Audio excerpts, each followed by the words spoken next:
정경심 교수 재판에서 검찰이 재판부를 향해 집단적으로 반발했다고 어제 보도해 드렸습니다. 이제는 여기에서 한 발 더 나아가 검찰이 아예 재판부 기피 신청을 논의하고 있는 것으로 확인됐습니다.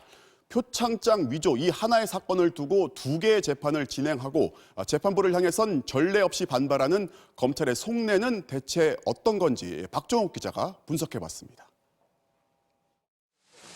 지금까지 검찰이 정경심 교수 사건과 관련해 재판부에 의견서를 제출한 것은 모두 10차례. 이 중엔 재판부가 예단을 갖고 있고 편파적이란 의견서도 포함됐습니다.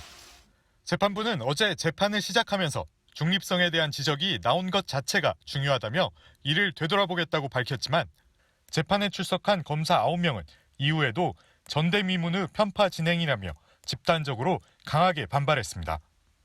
재판부 소송 지휘를 두고 이처럼 전례 없는 수위의 집단 반발에 대해 공소장 변경 불허로 궁지에 몰린 검찰이 재판부를 흠집내려는 의도적 반발이란 분석이 나옵니다.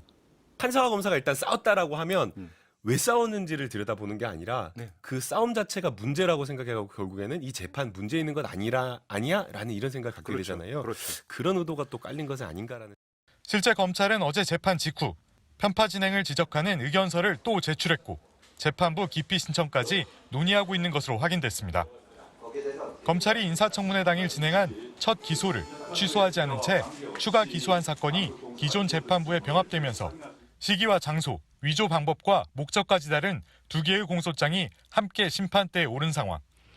공소장 변경이 불허된 만큼 서로 다른 사건이므로 이중 기소가 아니라는 게 검찰의 입장이지만 실질적으로 같은 혐의에 대한 추가 기소를 인정할 경우 공소권 남용과 방어권 침해가 우려되는 만큼 첫 기소는 물론 추가 기소 역시 공소 기각해야 한다는 주장이 검찰 내부에서도 나오고 있습니다. 결국 시작부터 꼬여버린 정 교수의 재판은 여러 잡음만 무성한 채 공판 준비 기일만 4차례 진행했을 뿐 정식 재판은 시작 시점도 잡지 못했습니다. MBC 뉴스 박종욱입니다.